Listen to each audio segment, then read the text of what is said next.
Բարի երեկո, սիրելի հայրենակիցներ, դուք դիտում եք Հայլուրը։ Էներգամատակարարման 4 ժամ տևած խափանման պատճառով այսօր մեր թիմն աշխատել է սովորականից ավելի լարված եւ այն ինչ հասցրել ենք պատրաստել, կներկայացնենք ձեր ուշադրությանը առաջիկա կես ժամվա ընթացքում։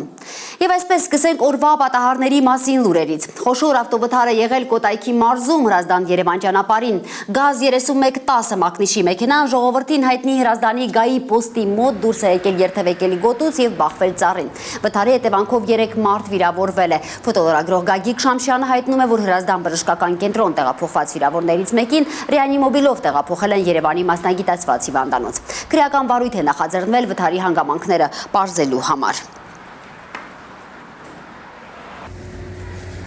Տակարկ դեպք է տեղի ունեցել Արարատի մարզում Երևան-Երազք ճանապարհին ընթացքի ժամանակ հրդեհ է բռնկվել Մերսեդես մակնիշի մեքենայում։ Նախնական տեղեկություններով ավտոմեքենան վարելու ընթացքում վարորդը կրակ եւ ծուխ է նկատել, կանգնել է ու փորձել մարել այն, սակայն կրակը շատ արագ է տարածվել։ Ֆոտոլրագրող Գագիկ Շամշյանը հայտնում է, որ մինչև փրկարարների հասնելը քաղաքացիները փորձել են մարել այն։ Երբ փրկարարների ժամանելուց հետո կրակն ամբողջությամբ մարվել է, պարզվել է, որ մեքենան այլևս ենթակա չէ շահագործման, այն վերածվել է մոխրի։ Իրավապահները պարզում են հրդեհի բռնկման պատճառը։ Մերսեդես մակնիշի մեքենայի մասնակցությամբ մի պատահարը Շիրակի մարզում է եղել։ Նախորյան Կառնուտ ավտոճանապարհի Մերսեդեսը դուրս է եկել ճանապարհի երթևեկելի գոտուց, բախվել հողաթմբերին ու ծառին, ինչի հետևանքով վարորդը մարտնական վնասվածքներ է ստացել։ Նրան տեղափոխել են Գյումրի բժշկական կենտրոն։ Ձորաղբյուրում այսօր հուղարկավորել են Ճամբարակ Վահան ճանապարհին վրա երթի զոհ դարձած 19-ամյա զինծառայող Սուրեն Վարդանյանին։ Սուկ ու զայրույթ իրար են խառնվել համայնքում, որտեղ մարդիկ պահանջում են խիստ պատժի արժանացնել Զորամասի հրամանատարությանը։ Ձորաղբյուրում թերահավատությամբ են ընդունում պաշտպանական գերատեսչության պարզաբանումը, թե Ճամբարակի դժբախտ պատահարին չի նախորդել զինվորների միջև ծեծկրտուկ, նրանք հակագազերով չեն վազել։ Պաշտոնական այս հերքումները այդպես էլ որևէ պատասխան չեն տալիս 19-ամյա Սուրենի հարազատների գլխավոր հարցերին։ Ինչու է առողջական խնդիրներ ունեցող երիտասարդը զորակոչվել բանակ եւ ինչու խաղաղ պայմաններում նրա ծառայությունը մահով ավարտվեց։ Սկսվելուց 1 ամիս չանցած։ 19 տարեկան երեխան վերենք դրնինք այսօր հող, աշկներս լուսել է, ապրեք։ Ձորաղբյուրում այսօր հողին են հանձնել Ճամբարակ Վահան ավտոճանապարհին զոհված 19-ամյա զինծառայող Սուրեն Վարդանյանի աջյունը։ Թուրքից ելներ զոհ, ասենք մարդը հայրենիք պաշտ։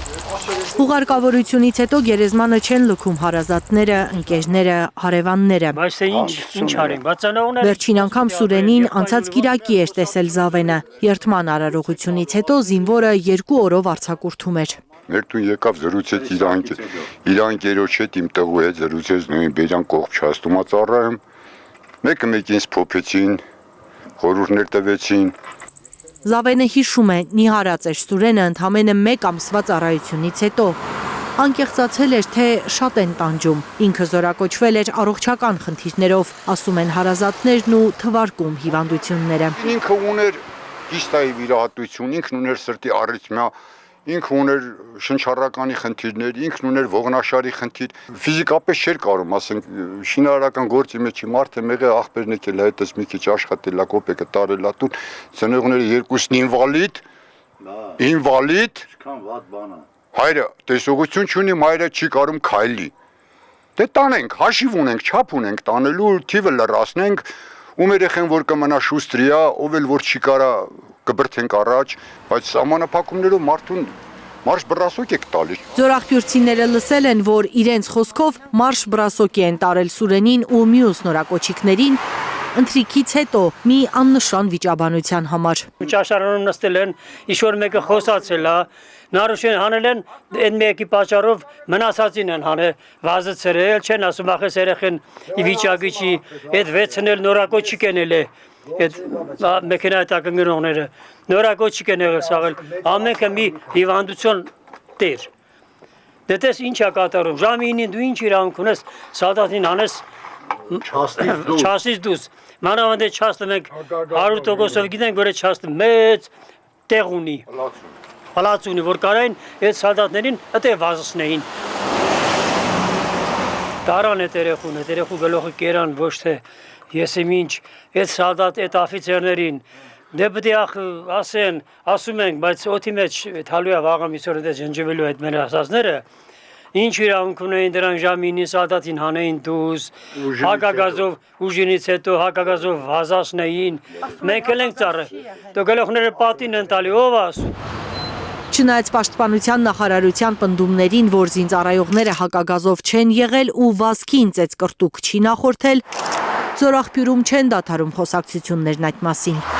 Հակագազ ա եղել, ոչ չի եղել։ 7-ն էլ հակագազով են եղել։ Նա իրավունք չուներ այդ ժամին երեխուն զինվորներին դուրս հաներ։ Ժամը 9-ին ով ա տեսել հակագազով զինվորներին պատժելու ես, լույս չէր բացվի, որ պատժեր։ Ով ա մեղավոր։ Մարդիկ պահանջում են պատասխանատվության ենթարկել հրամանատարական կազմին։ Խնդրում ենք ճիշտ դատավարություն հելի այս հարցով։ Ոչ թե սենց ամեն ինչը խափեն միշտ մեր աշկերը փագեն։ Այդ կասեմ։ Այս երկու նկարը նայելով մարդը արդեն չենք իմանում ինչ ենք։ Մեր սպայական կազմը մեկը մեկին չի գցում։ Մեկը մեկին վարորդը մեղավոր է, հասկացանք, վարորդին տարեք դատեք։ Բամնացածը մեղավոր չեն, բանակի ոչ կարգապահական վիճակը, անթողի բաստողի վիճակը։ Գիտեն մենակ ծառայողների ծնողները։ Փակ է, ամեն ինչը փակ համակարգ է։ Ծառայողների ծնողները գիտեն միայն, որ ամեն գիշեր քնում են աղոթելով, որ իրենց տղաները ողջ առողջ վերադառնան։ Խնդրում եմ ձեզանից, պարոն Պապիկյան, խնդրում եմ, արեք ինձ, որ ես հանգիստ քնեմ։ Իմ խնդրանքը ձեզ հետ է։ Հուզմունքը իմ մեջ այն աստիճան է, որ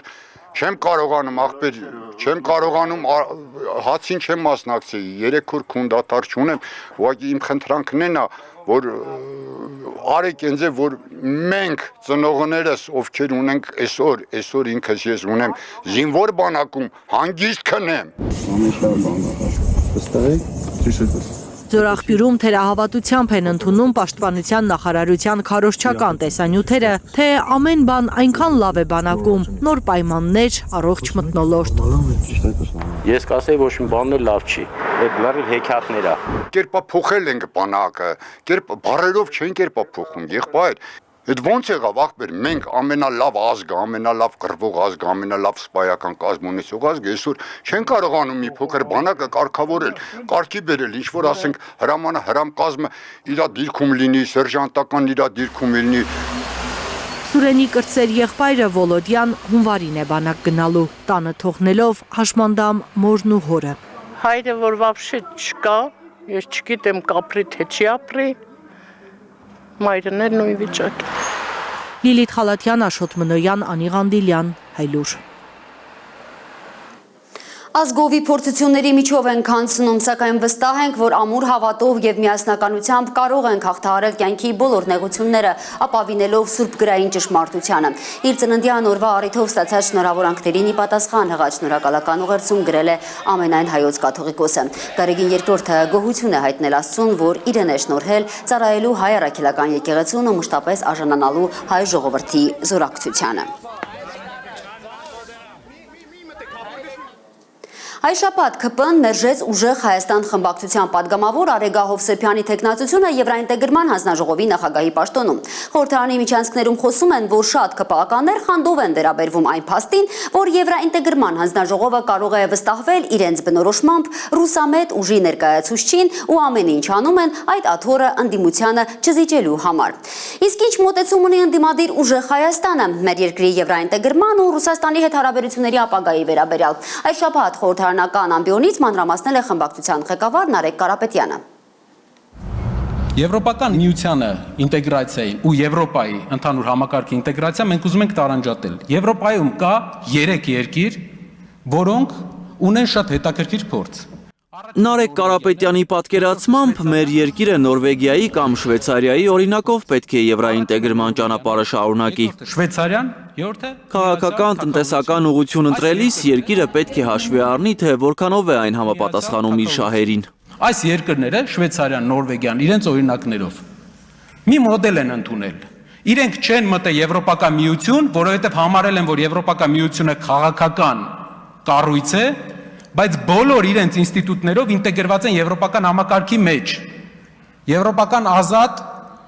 տնտեսական գոտու մեջ։ Ինչ է սա տվել։ Շվեյցարիան զերծ է մնում յուրաքանչյուր քաղաքական բախումներից, բոլոր բախումներից։ Նորվեգիան գտնվելով Արկտիկայի մոտ զերծ է մնում հակադրություններից։ Միացյալ Թագավորությունը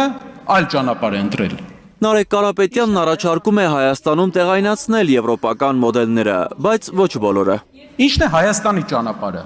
Մենք տեսնում ենք, որ հայկական բոլոր ինստիտուտները մեր երկրի մենք պետքա տեղայնացնենք եվրոպական մոդելներով։ Մեծ մասը բաներ կա, մենք համաձայն չենք այդ մոդելների հետ։ Որպես պահպանողական ուժ, ընտանիքը թիրախավորող մոդելների հետ համաձայն չենք։ Հայաստանը պետք է այնպիսի կուրս ընտրի, որ վտանգի տակ չդնի մեր քաղաքացիների եկամուտները, որ ստացվում են Ռուսաստան ապրանքների արտահանումից, կարծում է Կարապետյանը։ Ռուսաստանը Հայաստանին ապրանքների դիմաց անցած տարի ուղարկել է 3.2 միլիարդ դոլար։ Եվրոպան Հայաստանին ապրանքների դիմաց ուղարկել է 600 միլիոն։ Ասեմ ավելին, 2 տարի առաջվա հետ համեմատած Եվրոպա դեպի արտանումը իջել է 23 թվի հետ համեմատած։ Ասեմ ավելին, այս տարի բարձրացել է, որովհետև ուղղակի պղնձի գինն է բարձրացել։ Չկա որակական, աշխարհի ամենամրցունակ շուկան է։ Եվ որն է մեր մոդելը։ Այն փողը, որ գալիս է Ռուսաստանից, դա գնում է թոշակների, զինվորականների աշխատավարձի, սոցիալական ծրագրերի։ Մենք չենք ուզում դա կորցնենք։ Պրոհայկական քաղաքականությունն է, որ ես չեմ ուզում հայի գումարը թողեմ ուրիշին, ուզբեկը ծախի այնտեղ, բելարուսը ծախի այնտեղ, թուրքը ծախի այնտեղ։ Հղում անելով քպականներից մեկի ելույթին, թե ըստ Եվրոպայի Ռուսաստանի համար վարչապետի ընդունելի թեկնածու է Սամվել Կարապետյանը, Ուժեղ Հայաստան խմբակցության ղեկավարն ասում է, փաստորեն Եվրոպան ֆիքսել էր, որ ընտրարշավում մրցակցությունը Սամվել Կարապետյանի եւ Փաշինյանի միջև էր։ Ամիսներով Եվ ուրեմն ընդդիմությանը պատերազմի եռագլուխ կուսակցություն անվանելով ԿՊ-ն մոլորեցրել է ընտրողներին։ Եվ դրա համար դուք քաղաքական պատասխանատվության եք ենթարկվելու։ Նարեկ Կարապետյանը երապատերազմի կուսակցություն է անվանում քաղաքացիական պայմանագիրը, վկայակոչելով հայտնի փաստեր։ Վերջի 8 տարվա ընթացքում 3 պատերազմ բերած կուսակցությունը։ Երապատերազմի կուսակցությունը ԿՊ-ն է։ Երապատերազմի կուսակցությունը եւ 2.5 տրիլիոն դրամ պարտքի կուսակցությունը։ Անցնելու է 30 տարի, 50 տարի։ Պատմությունը ձեզ հիշելու է, որպես երապատերազմի կուսակցություն եւ 2.5 տրիլիոն դրամ պարտք վերցրած։ Էդգար Ղուշչյան, Հայլուր։ Ադրբեջանում փոքրաթիվ ընդդիմադիրները, անկախ լրագրողներն ու իրավապաշտպանները վերջին շրջանում ահազանգում են ադրբեջանական բանտերում քաղբանտարկյալների նկատմամբ անմարդկային վերաբերմունքի մասին։ Կին բանտարկյալներին թույլ չեն տալիս տեսակցել երեխաների հետ։ Ումբակի բանտում մի քանի քաղաքակտիվիստի էլ տեղափոխել են պատժախուց խմելու ջրի բացակայության դեմ բողոքելու համար։ Թեման կքննարկենք Հայլուրի տարածաշրջանային վերլուծաբան ադրբեջանագետ Արման Բադալյանի հետ։ Բարի երեկո, Արման։ Բարի երեկո, Ծովինար։ Ինչ մանրամասներ են հայտնի այս խոշտանգումների մասին։ Ծովինար հայտնի են, որ քաղաքական ակտիվիստներ Ռուսլան Իզաթլին ու Ալի Զեյնալին Ումբակի բանտից տեղափոխվել են պատժախուց ամառվա շոգին խմելու ջրի բացակայության դեմ բողոքելու պատճառով։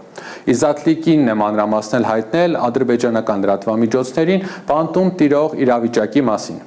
Ադրբեջանի իշխանությունը խնդիրը լուծելու փոխարեն բողոքող քաղբանտարկյալներին պատիժը խստացրել է եւ նրանց ուղարկել է պատժախուց ու քանի որ ադրբեջանական մամուլը գտնվում է իշխանության վերահսկողության տակ, այլ տեղեկություններ այս պահին չկան։ Արման գաղտնիք չէ, որ Ադրբեջանի բանտերը լիքն են քաղբանտարկյալներով։ Արդյոք այդ ռեպրեսիաների խորացումը վկայում է, որ իշխանությունը փորձում է արմատախիլ անել ցանկացած այլակարծություն։ Կարող ենք փաստել, որ Ադրբեջանում այսօր ազատ խոսքի եւ քաղաքացիական հասարակության դեմ ճնշումները հասել են պատմական պիկին։ Իրավապաշտպանների վերջին տվյալներով Ադրբեջանում քաղբանտարկյալների թիվը գերազանցում է 370-ը։ Սա անկախությունից ի վեր ամենաբարձր ցուցանիշն է։ Ռեկորդային աճի հիմնական պատճառներից մեկը Ադրբեջանում անկախ մեդիայի ջախջախումն է։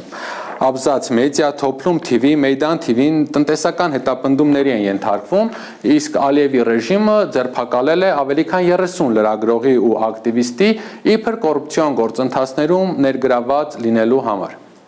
Աննախադեպ է նաև այն փաստը Ծովինար, որ անազատության մեջ է գտնվում 9 կին լրագրող։ Պաշտոնական Բաքուն կտրականապես ժխտում է քաղբանտարկյալների առկայությունը, պնդելով, թե նրանք դատապարտվել են խարդախությունների համար։ Սակայն միջազգային կառույցները սա որակում են որպես քննադատական խոսքը լիովին լրացնելու նպատակաուղղված քաղաքականություն։ Արման, իսկապես միջազգային իրավապաշտպան կազմակերպությունները հավատում են Բաքվի այս փաստարկներին։ Ծովինար բացառությամբ Amnesty International-ի, որը դատապարտել է նման վերաբերմունքը կալանավորների նկատմամբ, որևէ այլ կազմակերպություն չի անդրադարձել այդ խնդրին։ Ադրբեջանում քաղբանտարկյալների թեման ընդհանրապես դուրս է մնում միջազգային ասպարեզում իրենց որպես հումանիտար կառույց դիրքավորած հեղինակավոր կազմակերպությունների տեսադաշտից, թերևս մինչև այն պահը, երբ դա քաղաքականապես նպատակահարմար կլինի։ Ադրբեջանի բանտերում տիրող իրավիճակի մասին տեղեկությունը կտրուկ նվազել է նաև Բաքվում Կարմիր խաչի գրասենյակի գործունեության դադարումից հետո։ Արման, իսկ ինչ է կատարվում ռուս-ադրբեջանական հարաբերություններում։ Երեկ Պերմում Ռուսաստանի անվտանգության դաշնային ծառայությունը ձերբակալել է տեղի ադրբեջանական համայնքի ղեկավար Ռուսլան Մամեդովին, արգելելով նրա մուտքը Ռուսաստան մինչև 2076 թվականը։ Ծովինար Պերմի դեպքը հստակ ապացուցում է, որ Մոսկվայի ճնշումները ադրբեջանական սփյուռքի վրա կրում են համակարգված բնույթ եւ տարածվել են Ռուսաստանի ողջ տարածքով։ Ըստ ռուսական կողմի, Պերմի ադրբեջանական համայնքի ղեկավար Ռուսլան Մամեդովին մեղադրում են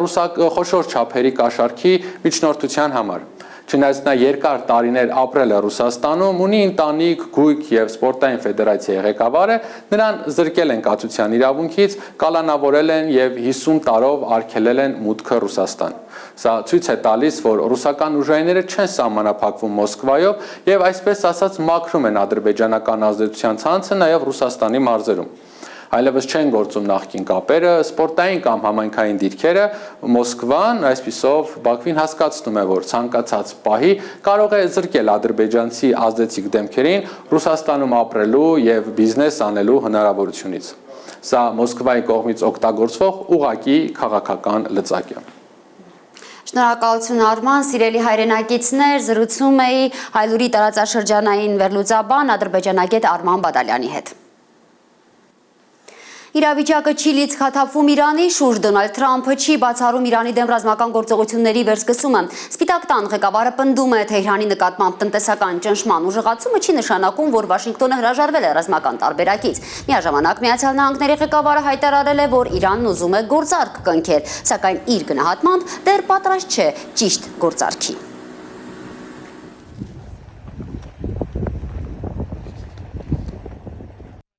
They have no money. They have no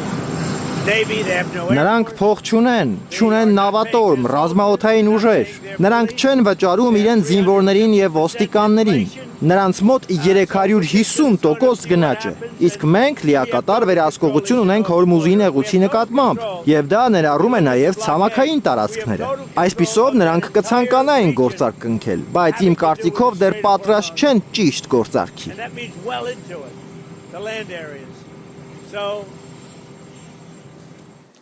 Միացյալ Նահանգների սպառնալիքները չեն վախեցնի Իրանին, իսկ ցանկացած նոր հարձակման դեպքում Թեհրանը ջախջախիչ պատասխան կտա։ Հայտարարել է Իրանի նախագահ Մասուդ Փեզեշքյանը, միաժամանակ նա նշել է, որ պատերազմը պետք է ավարտել, քանի դեռ Իրանը ուժի եւ արժանապատվության դիրքում է։ Փեզեշքյանը Միացյալ Նահանգների հետ ձեռք բերված համաձայնագիրը մեծ նվաճում է անվանել, շեշտելով, որ դրանում Իրանի հանձնվելու մասին որևէ կետ չկա։ Նա նաեւ հայտարարել է, որ Թեհրանը չպետք է մերժի խաղաղությունը, սակայն պետք է զգոն լինի հնարավոր խաբեությունից։ Փեզեշքյանը ընդունել է, որ հակամարտությունն ծովային շրջափակումը տնտեսական խնդիրներ եւ գնաճ են առաջացրել, ընդգծելով, որ առճակատման կողմնակիցները նույնպես պետք է պատրաստ լինեն դրա հետևանքներին։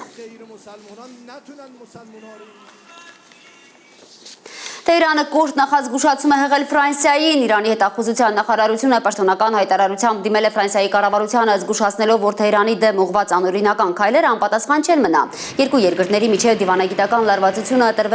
սրվել է վերջին օրերին։ Իրանական կողմը հայտարարել է Թեհրանում Ֆրանսիայի դեսպանատան երկու դիվանագետների մասնակցությամբ ենթադրյալ լրտեսական ցանցի բացահայտման մասին։ Նրանց պերսոնա նոն գրատա է հայտարարել եւ արտաքսել երկրից։ Փարիզը հերքել է մեղադրանքները եւ հայտարարել իրանցի դիվանագետների արտաքսման մասին։ Իրանի անվտանգության կառույցները, այդ թվում ԻՀՊԿ-ին մոտ կանգնած աղբյուրները զգուշացրել են, որ Ֆրանսիայի ցանկացած նման գործողություն կարժանանա համաչափ եւ կոշտ պատասխանի։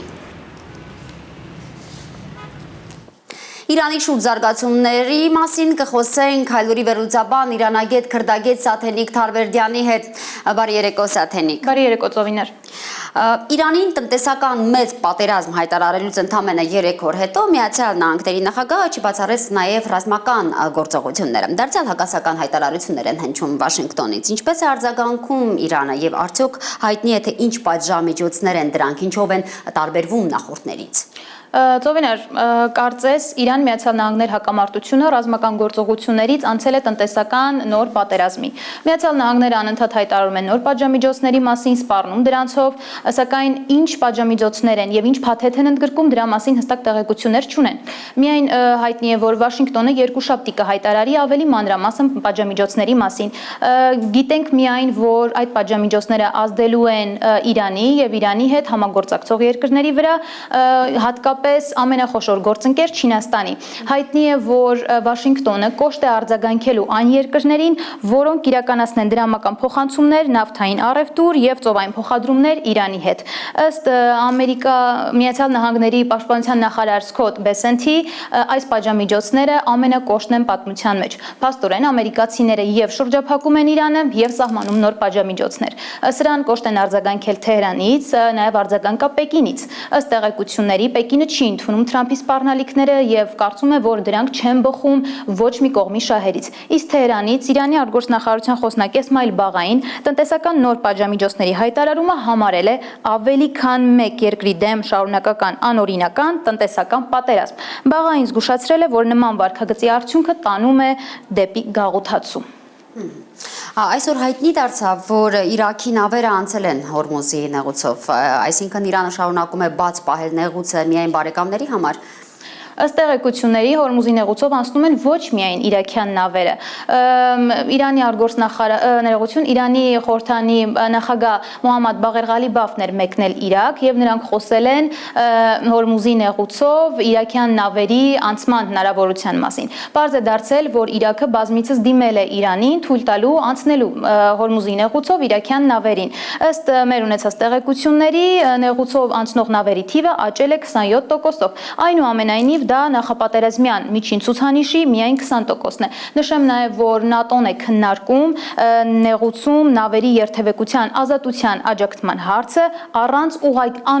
ներողություն առանց ուղղակիորեն ներգրավվելու, հաշվի առնելով, որ դա ՆԱՏՕ-ի առաքելությունը չէ։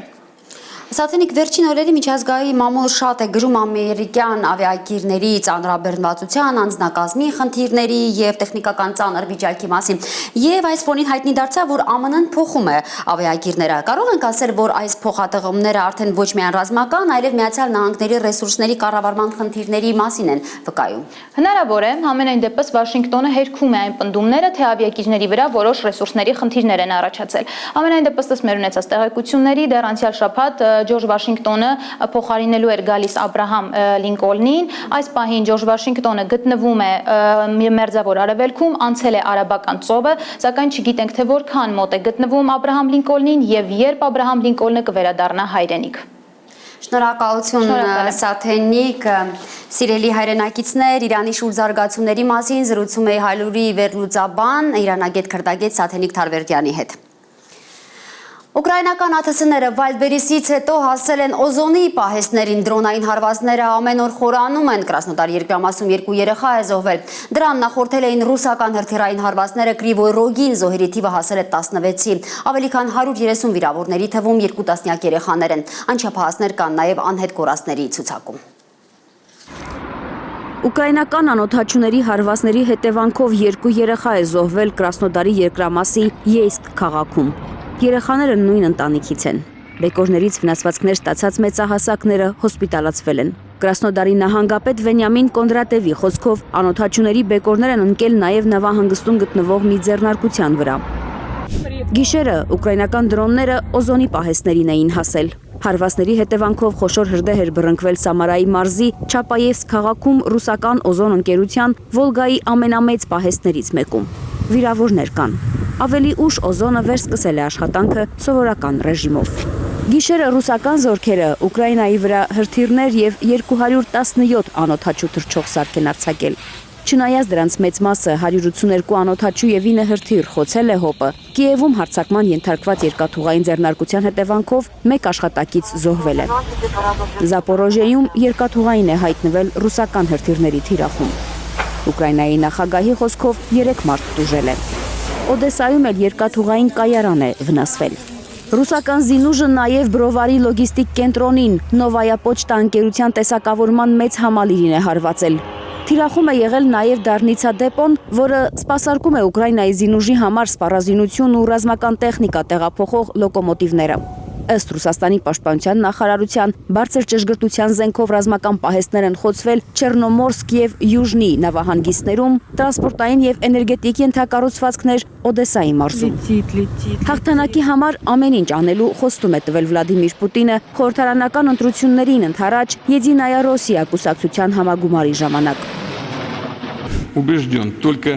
Համոզված եմ, որ միայն այն քաղաքական ուժը, որը միշտ կանգնած է եղել իր ժողովրդի կողքին եւ նրա հետ միասին անցել է ամենադժվար փորձությունների միջով, ապացուցել է իր անկախությունը եւ իրական գործողություններով ցույց տվել իր արժեքը, կարող է իսկապես հաջողության հասնել։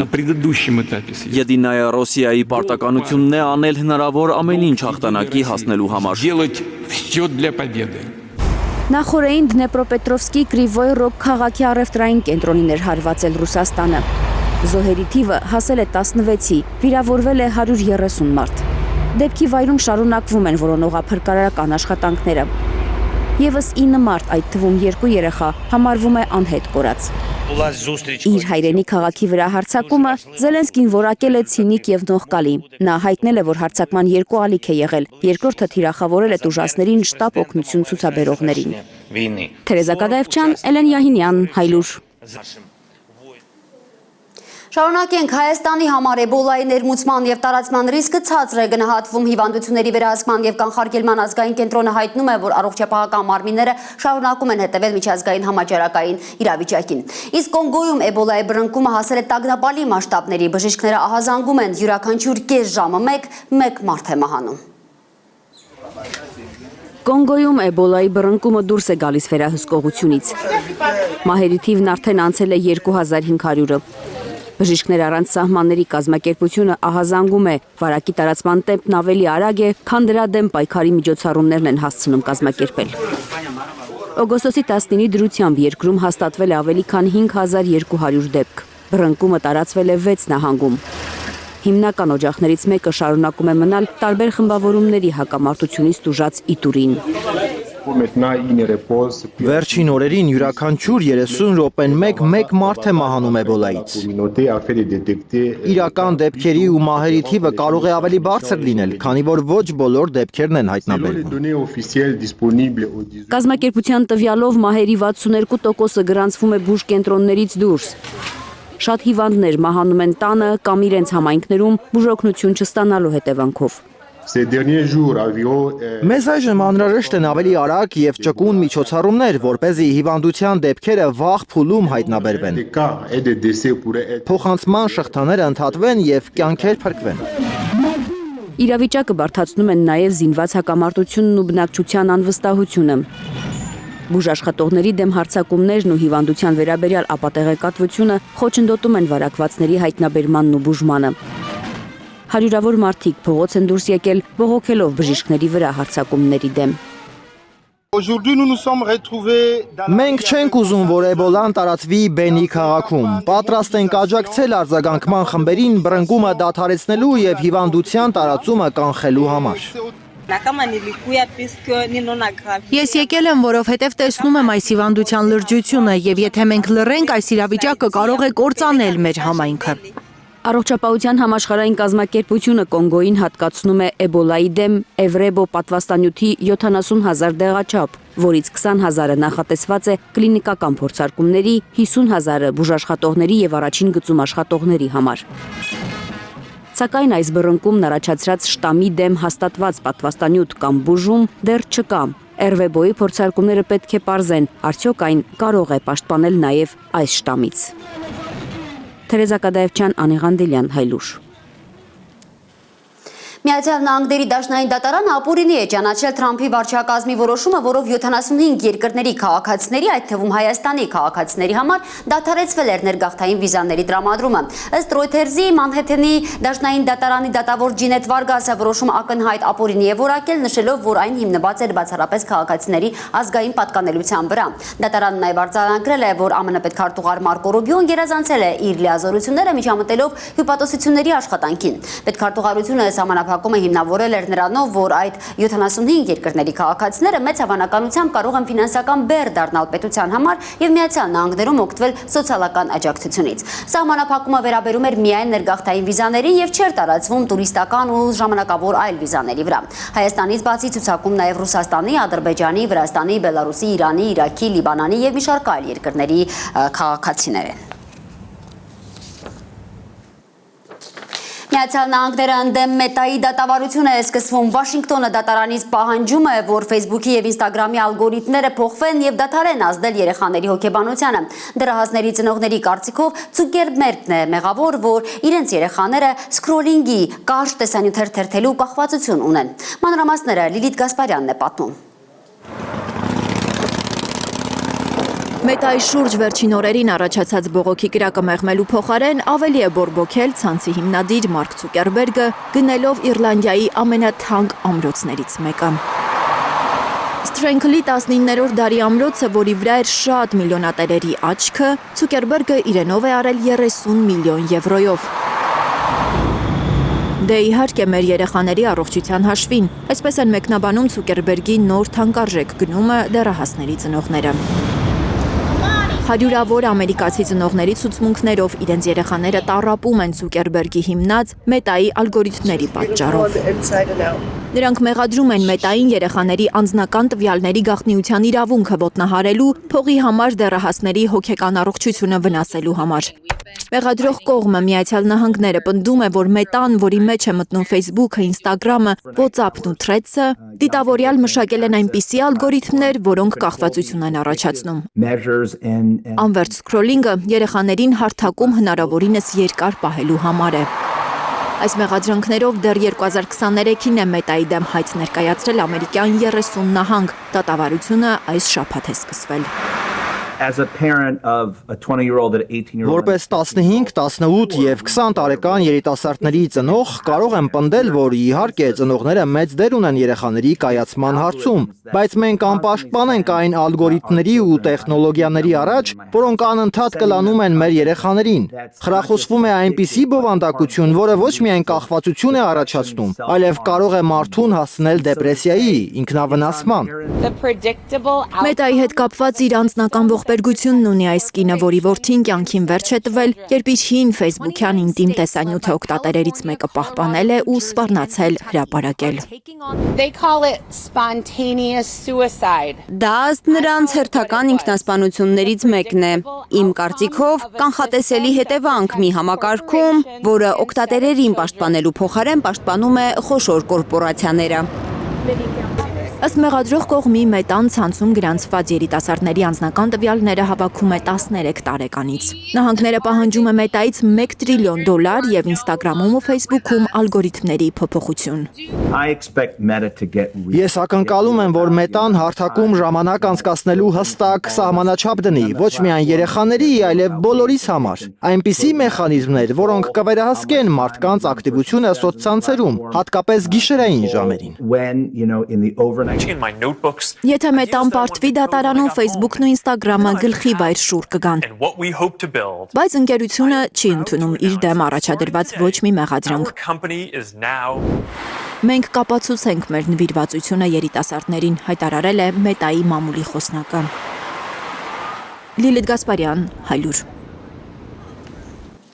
Արցախից բռնի տեղահանվածների համար տունը միայն հասցե չէ, այն հիշողություն է, ընտանիք, մանկություն ու վերադարձի սպասում։ 34 տարեկանին Արան իր մատներով է փորձում պահպանել այդ հիշողությունը, ստեղծելով Արցախում մնացած տների մանրակերտները։ Վերջում նա անպայման վառում է լքված տների լույսը։ Ճարտարի իրենց հարևանի տան պատերն է խնամքով ներկումին Արան։ Հետո անցնում է ցանկապատին։ Պատուհանն է դնում, դուռը, Մի տարեկան է։ Այն մոխրագույն դարպասը։ Լարում է հիշողությունը, որպեսզի ոչ մի դետալ բաց չթողնի։ Հիմա արդեն գիպսով եմ սարքում, տեխնոպլեքսա, գիպսա,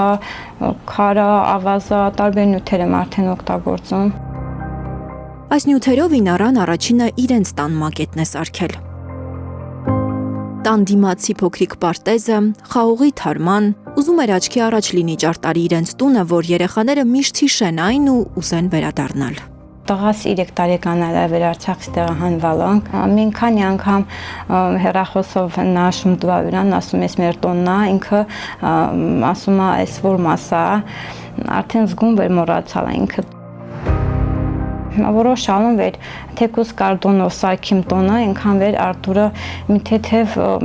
հիշողությունների մնա, հետո լես մին բալիկիս էլ նաշտանք վեր մեր տոնն է Արցախում։ Հասել է խաղողը, չորացել են ծաղիկները։ Շատ կուզեր իմանալ 34-ամյա արցախցի կինը, բայց որքան նայում է ադրբեջանցիների նկարած հոլովակները ճարտարից, իրենց տունը չի գտնում։ Ճանապարհն է երևում, տենց հուշարձաններն են քանդել, բայց տնից խաբար չկա։ Շատ արցախցիներ Ինարայի հավաքած մակետը տեսնելուց հետո խնդրել են նրան Արցախում մնացած իրենց տան մանրակերտն էլ սարքի։